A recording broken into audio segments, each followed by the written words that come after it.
إن الحمد لله نحمده ونستعينه ونستغفره ونعوذ بالله من شرور أنفسنا ومن سيئات أعمالنا من يهده الله فلا مضل له ومن يضلل فلا هادي له واشهد أن لا إله إلا الله وحده لا شريك له واشهد أن محمدا عبده ورسوله أما بعد فأعوذ بالله من الشيطان الرجيم بسم الله الرحمن الرحيم حامیم تنزيل الكتاب من الله العزيز العليم. این سورت به نام سوره مومن یاد میشه.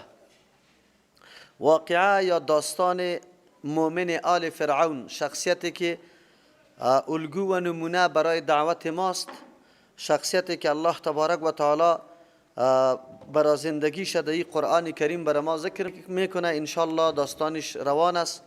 برای ما و شما چی قسم الگو و نمونه است و چی کارنامه های داره، ما در زندگی خود چه قسم کارنامه ها داشته باشیم، از همین شخصیت انشاء الله برای ما بیان میشه. چون که این موضوع خیلی اهم بود. الله تبارک و تعالی این سورت هم به نام سوره مومن یاد شده. 60م سورت است که قبل از سوره سجده و بعد از سوره زمر نازل شده. این سورت هم سورت مکی است.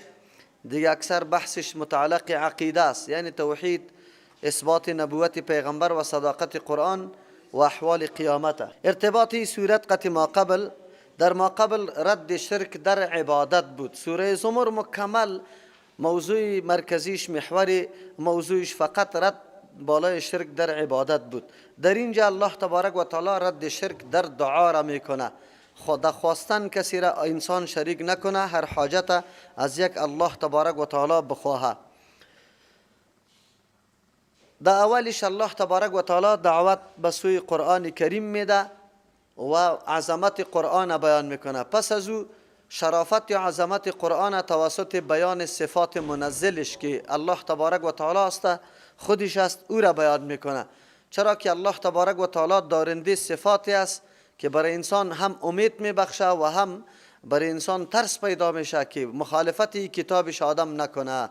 از امو خاطر است که قرآن کریم بهترین راه برای عزیزت که انسان الله را میشناسه و بهترین راه برای عزیزت که مسیر انسان انتخاب میکنه و بهترین راه برای عزیزت قرآن بر ما بیان میکنه که مقصد اعلای ما در این دنیا آمدن چیست، چرا ما و شما اینقدر عمل میکنیم، اینقدر محنت میکنیم.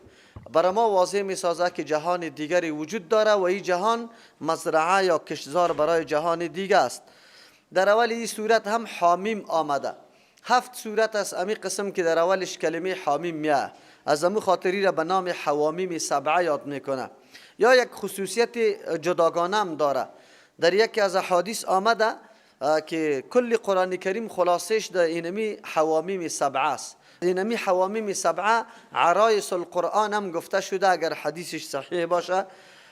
از این معلوم میشه که زیادتر تمرکز این حوامیم سبعه در بخش اعتقادات است. برای اصلاح اعتقادات دلایل متنوع را الله تبارک و تعالی ذکر میکنه. از او خاطر این در حقیقت خلاصه قرآن کریم هم گفته میشه. اول سورتش اینمی را سوره مومن هم میگه، سوره غافر هم میگه. مومن به خاطر میگه که قصه و داستان امو شخص میکنه الله تبارک و تعالی که از آل فرعون است. غافر به خاطر میگه که در اینجا صفت الله تبارک و تعالی بعد از بیان عظمت قرآن غافر ذنب ذکر شده، یعنی تشویق میکنه بنده ها را اگر در زندگی گذشته انسان خطایی داشته باشه، بعد از شنیدن قرآن و بعد از اینکه گوش به قرآن بمانه بعد خود اصلاح بکنه که در اینجا برای ما بیان میکنه. حامیم الله عالم است در اصل مقصدش، لیکن اشاره به ایست نکته بزرگی است که قرآن مکمل از همین حروف جور شده و کسی نمیتونه با وصفی که کلام ما هم از همین حروف ترکیب یافته نمیشه که برابری بکنه با امرای قرآن. از همین خاطر در صفات قرآن هم به او صفات اشاره شده که الله عزیز است. تنزیل الکتاب، نازل شدن ای کتاب یا نازل کردن ای کتاب از جانب الله است، من الله، از جانب الله تبارک و تعالی است. برخلاف ادعای مشرکین که میگفتن این شعر است، میگفتن خود ساخته پیغمبر علیه السلام است، نعوذ بالله. اول این رد کرد. دوم کدام ذات العزیز که زبردست است. صفت عزت الله تبارک و تعالی سبب شده، یعنی زوردار است که کسی مقابله کلام از او را کردن نمیتونه. هیچ کسی قادر نیست به مثل قرآن ادناترین صورت یا کوچکترین صورت بیاره. از او خاطر از صفت عزت الله سببی گپ شده. علیم است، علم الله تبارک و تعالی سبب ازی است که قرآن شامل تمام نیازمندی های انسانی است. هر قدر نیازمندی که انسان برای تکامل خود، برای پیشرفت و ترقی خود در دنیا و آخرت داره، قرآن کریم مشتمل به اونمو علوم هست. یا قرآن کریم علم الله سبب شده که قرآن کریم مشتمل به اون مطالب باشه که از فکر انسانی بیخی بالا و فوق باشه، برتر باشه. واقعا قرآن همونطور کتاب است. غافر الذنب و قابل التوبه، این صفتای الله تبارک و تعالی است.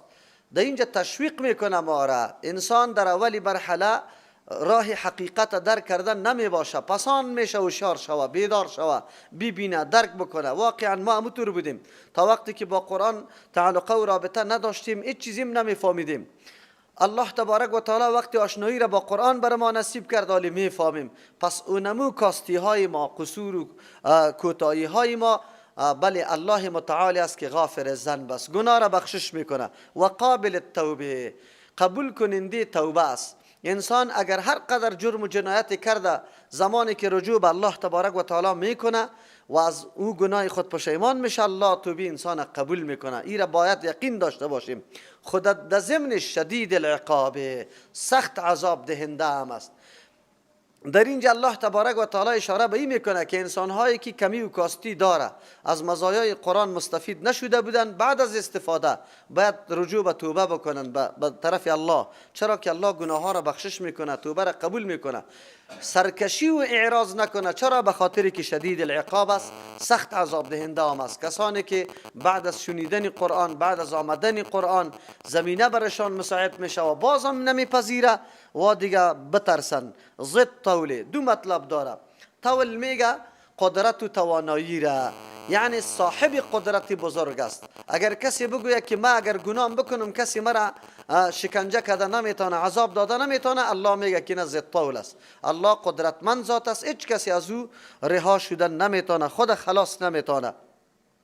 یا طول میگه نعمتای فراوانه، ضد طول صاحب نعمتای فراوان است. الله یقینا بخشش کننده انواع نعمت هاست که در این صورت بر ما و شما بعضی از اون نعمت ها را الله یادآوری میکنه. اینجا فکرت باشه که طول است یکی طول است. در یکی از خطبه های جمعه بعد از اینکه از خانه برآمدم کدام مسجد برم، در دلم نمی نشست که در کدام مسجد نماز بخوانم، چرا که نمازها بر ما معلوم است و خطیبا بر ما معلوم است که چی تقریرای میکنه. پیش یک مسجد رفتم، خطیبش تقریبا ماشاءالله خیلی احساس داشت و درد داشت، لیکن وقتی در منبر خطبه را میخوان میگفت زید طوله. باز ما بعد از خلاصی نماز همی کلاه در سرم بود، خب مرا کس نمیشناسه، کالای امام سفید نبود، خط بود. برش گفتم که مولوی صاحب همینجا یک عبارت تو خواندید می خطبه همی چطور است؟ باز که او را خواند گفت زید طوله. باز من گفتم شاید همی زید طول نباشه، همی زید طول باشه. چرا؟ اگر این خو صفات الله است، الله خو صاحب طول نیست. چرا؟ هر چیزی که طول و عرض و عمق داشته باشه او جسم است و جسم خو به اجزای خود محتاج است، الله خو محتاج نیست. باز بعد از او الله برش خیر بده پذیرفت، گفت ما خود تمام عمر همینطور زید طول گفتم. ما گفتم خیر است، یک کمی متوجه گپاشو. این خطبه ها گفتم اکثر کسای نوشته کردن که اعراب هم نمیدانه، یا است که خطا شدن چی است چاپخانه هاست که در جای از اینکه طول نوشته کنه طول نوشته کرده. چرا؟ زبر به پیش بدل کرده، در کلام عربی به تبدیل کردن یک حرکت چقدر فرق آمد؟ طول و طول. طول قدرت میگه و طول درازی را میگه، در بینشان فرق آمد. از او خاطر باز اصلاح کردید ان شاء الله. و باز یک تنبیه دیگه هم برش دادم در تقریر خود، گفت ما چون یک حکایت از فاطمه رضی الله عنها را کرد بی سر و سامان که هیچ دیگه تعجب کردم. باز گفتم که مولوی صاحب امی حکایت که تو کردی من در کدام کتاب گمان میکنم کدام وقت شنیدم، خب امیر اگه آدرس برای من بدی نمیفهمید که ملاست یا چیسته. گفت خیلی در جمعه دیگه انشالله، در جمعه دیگه باز شیشتم پیشش رفتم، خب ادب احترام کردم، گفتم مولی صاحب امو کتاب اگر برای مو حکایت، باز گفت والا پیدا نکردم. گفتم مولی صاحب چی طور گفتی خیر؟ گفت والا یک کدام وقت شنیده بودم. باز بعد از او قطش نشستم چایم خوردم و برش گفتم که مولی صاحب درس حدیث خوانده ای؟ باز گفت بله دوره کرده. ما گفتم ترجمه قرآن کرده ای؟ گفت بله ما گفتم زمانی که انسان ترجمه قرآن بکنه و درس حدیث بخونه از کل کتابا مستغنی میشه. هیچ ضرورت به این کتابای حکایتی نداره که بره داستانه را مطالعه بکنه. بس حدیث پیشیت از قرآن باز بیچاره پذیرفت، واقعا خوب آدم بود، گفت مرا بسیار بسیار چی دادی، واقعا مرا هوشیار کردی، بیدار کردی. ما گفتم این حکایت بی سر و پای تو سر با اسلام تضاد داشت. باز همون تناقضاتش برش گفتم، باز پذیرفت. گپ در سر طول و طول آمد که زد طولی است. لا اله الا هو، نیست لایق بندگی و پرستش الا هو، بغیر از الله تبارک و تعالی. بعد از ذکر صفات الله میگه لا اله الا هو. از امو خاطر غافر الذنب است برای کسانی که گوینده لا اله الا الله باشه، قابل توبه است، توبه را قبول میکنه به کسی که لا اله الا الله را مقصد و معنایش میفهمه. شدید العقاب، سخت عذاب دهنده است کسایی که از لا اله الا الله اعراض میکنه، نمیپذیره مطلب ازیره. معلوم شد که محور تمام آثار صفتای الله تبارک و تعالی پذیرفتن و نپذیرفتن چیست؟ لا اله الا الله است. الیه المصیر، خاص به سوی پروردگار جل جلاله بازگشت است. یک کسی در زمان عمر رضی الله عنه در یک منطقه شراب میخورد، باز عمر رضی الله عنه خط برش روان کرد و در اول سری و خط اینمی آیاتای قرآن کریم ای 2 آیت نوشته کرد. زمانی که در شرابی رسید که خواند، گریان شروع کرد که الله اکبر، الله متعال کتابم روان کرده، باز زبردست است که ما را عذابم داده میتونه، باز علیم است که از حالات ما آگاست، باز تو گناه ما را هم بخشش میکنه، توبه ما را هم قبول میکنه، او سخت عذاب دهنده است. در این طور حالت چطور انسان باز در این طور گناه باز بگرده؟ از همون خاطر توبه محکم کشید و گریان کرد.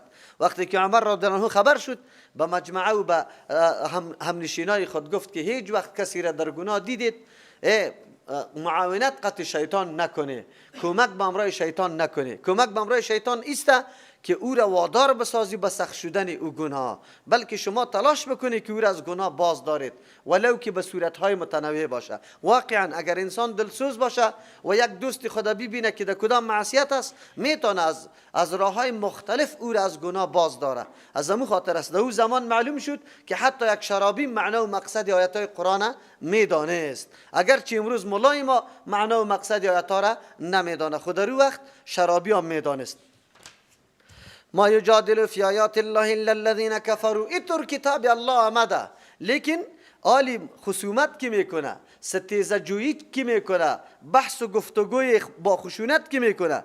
ما یجادل فی آیات الله، یا جدال نمیکنه، بحث و گفتگو نمیکنه، ستیزه جویی نمیکنه فی آیات الله، در احکام الله، در آیاتای الله، در دلایل توحید الله، الا الذين كفروا، بجز از کسانی که کافر هستند و ستیزه جویی میکنه.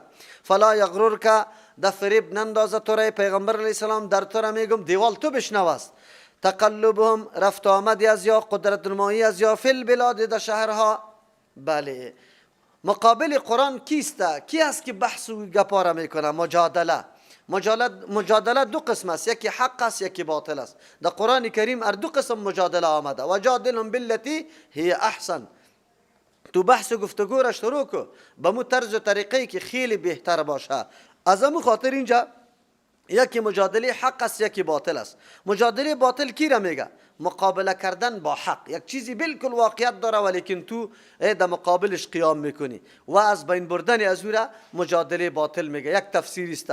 و در مقابل از مجادله حق عبارت از دفع کردن شبهات است، شکوکات است. مردمایی که باطل پرست است و شک و شبهه مندازه، تو نمو شک و شبهه را از بین میبری، اینی را به نام مجادله حق میگه. و دلایل الزامی را سرش قائم بکو که او دیگه اعتراف بکنه.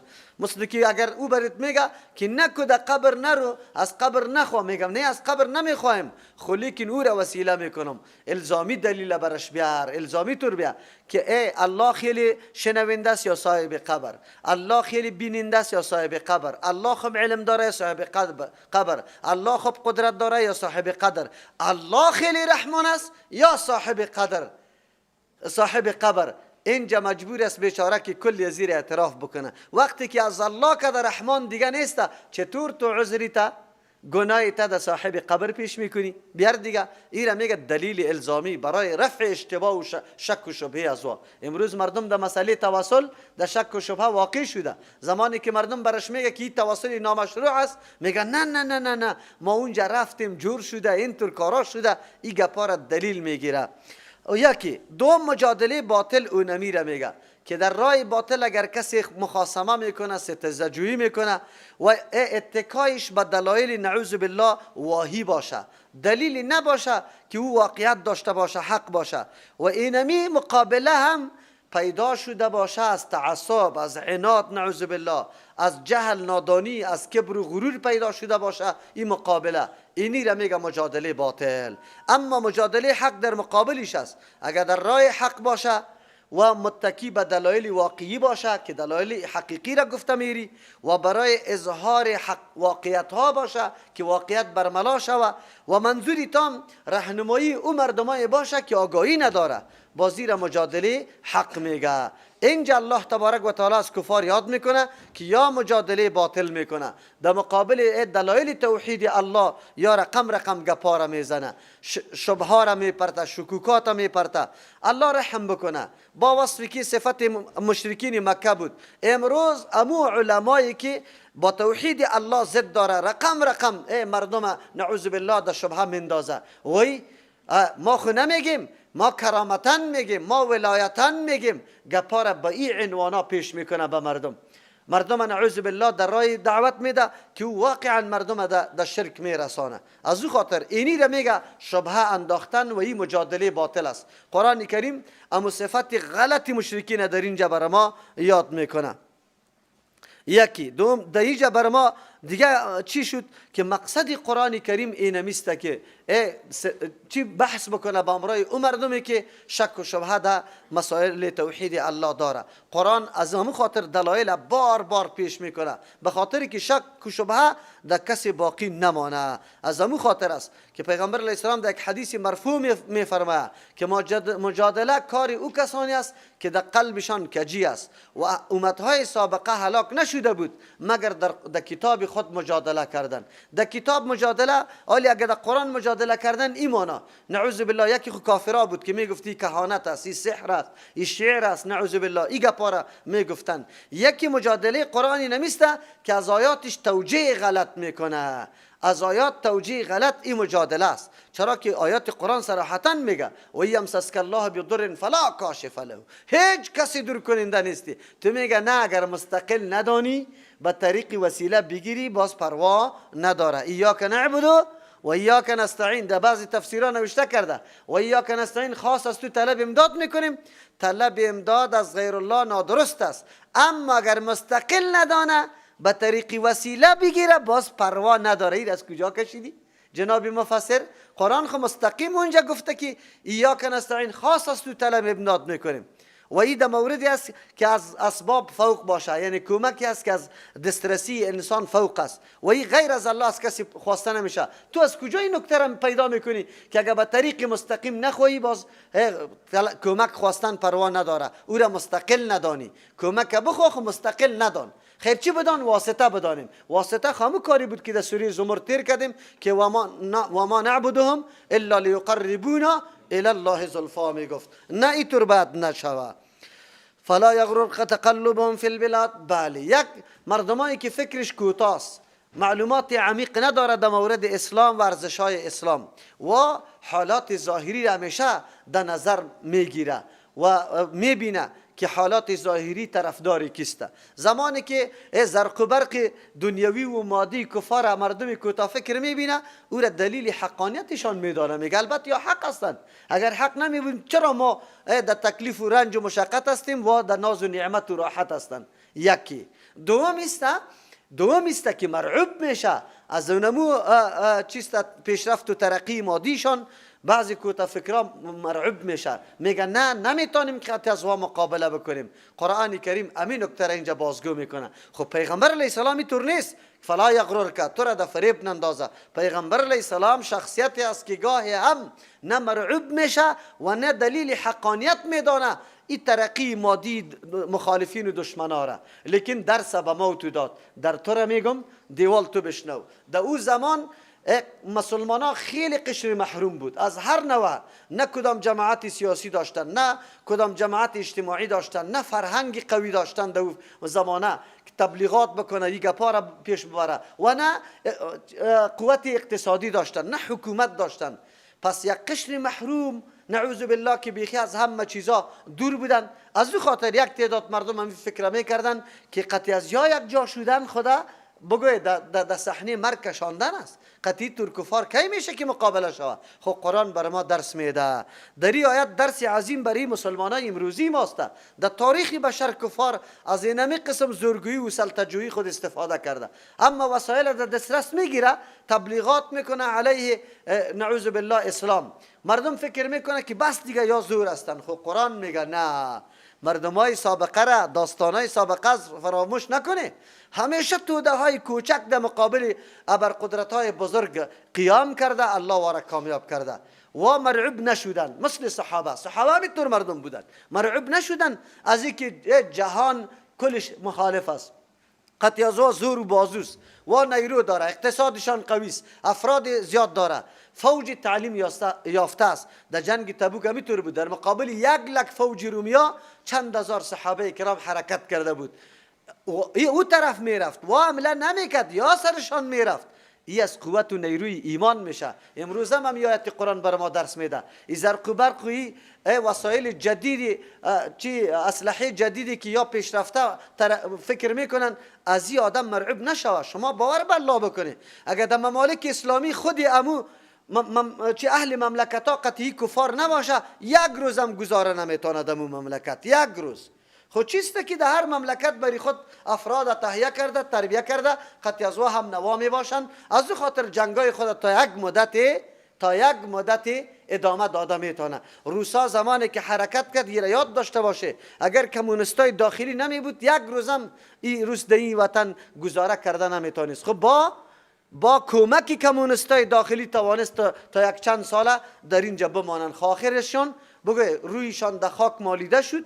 با مفکوره و نظریهشان الله تبارک و تعالی شکست داد. قرآن برای ما بسیار تاریخ‌های قوی را بیان میکنه و ما مؤمنان را عجیب قوت میبخشه، لیکن ما نظر نمیکنیم. اینجا قرآن به ما اشاره میکنه فلا یغررک، تو را در فریب نندازه، تقلبهم، گشت و گذاری کفاره که هر طرف تیار است، غر و پر است، کش و فش است. یکی خود قدرت نمایی های خدا یا میتور میکنه، هر روز مانور است، هر روز یک اسلحه جدید آزمایش میکنه. به خاطر چی؟ که مسلمانان را مرعوب بسازه که نمیتونه شما. ما آلی راکتی داریم که از اونجا تا اونجا فیر میشه. کدام اسلحه را استعمال نکردن؟ تا بم اتم خواهی دنیای کفر استعمال کرده یا نکرده؟ کرده. تا بم اتم نگذاشتن، استعمال کرده. خب ما یقین داریم اگر ما عقیده درست داشته باشیم و نفاق در بین ما مسلمان ها نباشه، ما یقین داریم که هر قدر اسلحه جدید داشته باشه در مقابل مؤمن مقاومت نداره، تاب مقاومت نداره.